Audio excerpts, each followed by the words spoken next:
Okay, let's do a lesson on Crow Jane by Carl Martin, who recorded the song in 1936. In the, the video description you'll find a link to my full performance with vocals, and also a link to my website where you can download the tablature for free. And I will teach you 3 verses as I played. The first verse is how Carl Martin played it, and the 2 other verses are variations which I, well, sort of invented or loaned. So what is so special about this tune, apart from that it has some highly, very rhythmic, unusual moves, is of course the tremolo brush, like this. Maybe you heard about the classical tremolo, where you can play one string with 3 fingers, so you have the impression that it sounds all the time. And with a brush tremolo, we simply brush over the strings in a rhythmic fashion so you get an even sound, and that's the difficult part, of course.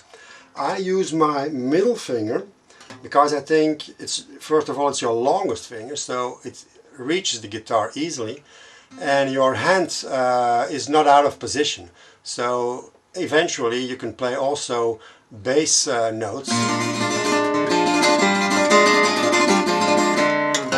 if you want that to do. For example, Blind Blake used that in his song called Rope Stretching Blues.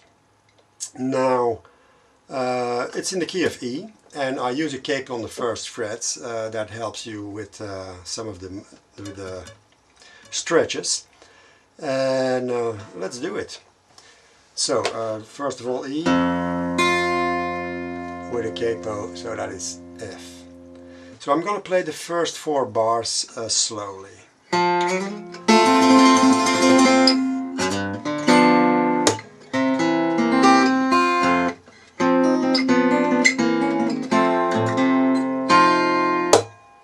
Okay, so we have 3 beats of tremolo brush, and it starts with a slide from the 2nd fret, yes, 4th string,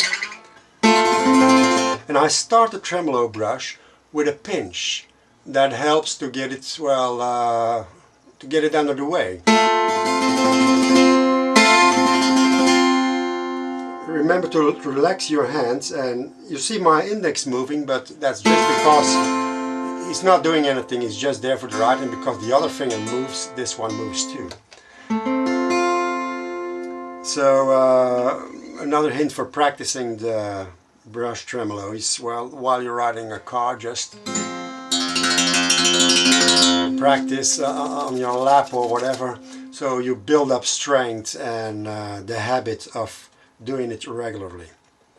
So after those 3 beats of that E chord, which is a D chord, the shape moved up, and this finger is added on the 4th string, but we take it like this with these fingers, and the 1st string is open. You can ring it, it doesn't matter, because the 5th fret is also fretted, so that's the same tone.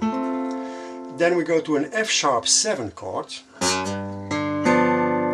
and then in the 2nd beat of the 2nd measure you will see in the tablature there's a cross. It means a rhythmic hit. Carl Martin, for example, snapped his fingers every time.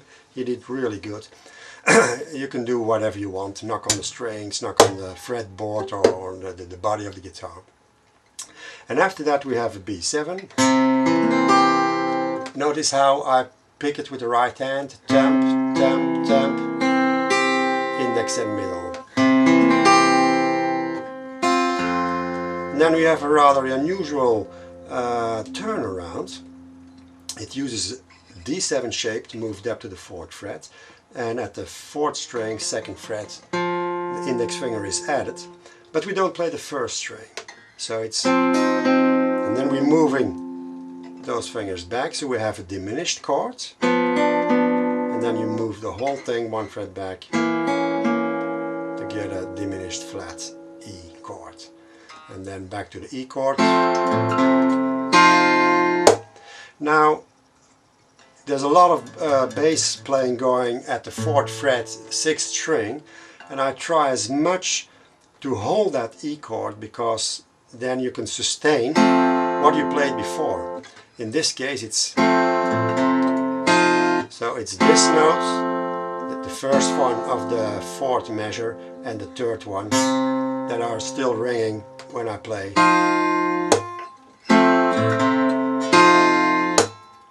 Okay, then we go to the A7 section, which has a lot of triplets, and you can either play them with nothing but the thumb,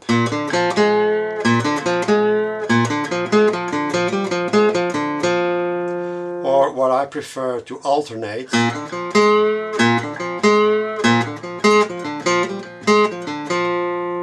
then I can accent more the first note of every triplet.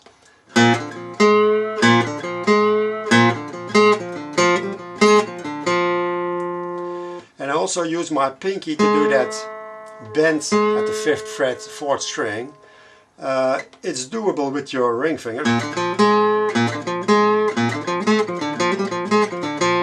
but I find it awkward, and I advise you to use your pinky like you use your other fingers. If it becomes a, let's say, a finger with the same strength as the other fingers, it's a very important tool, and so it's useful to use it.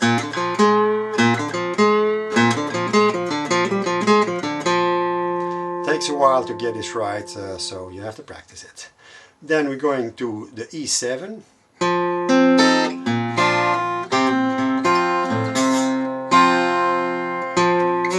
And then we have a repeat of the first 2 bars.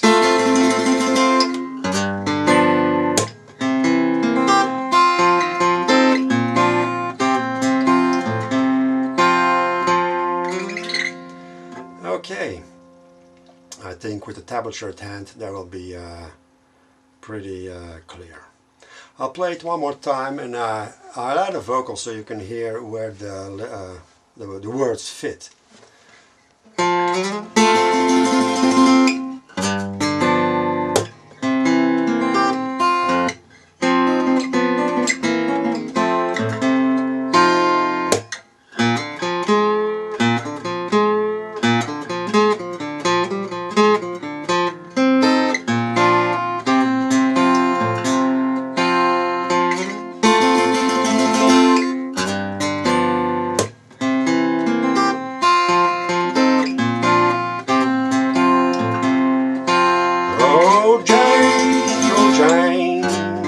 Don't hold your head so high.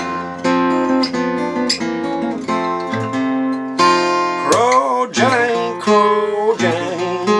don't hold your head so high. For you must remember, you gotta come down and die.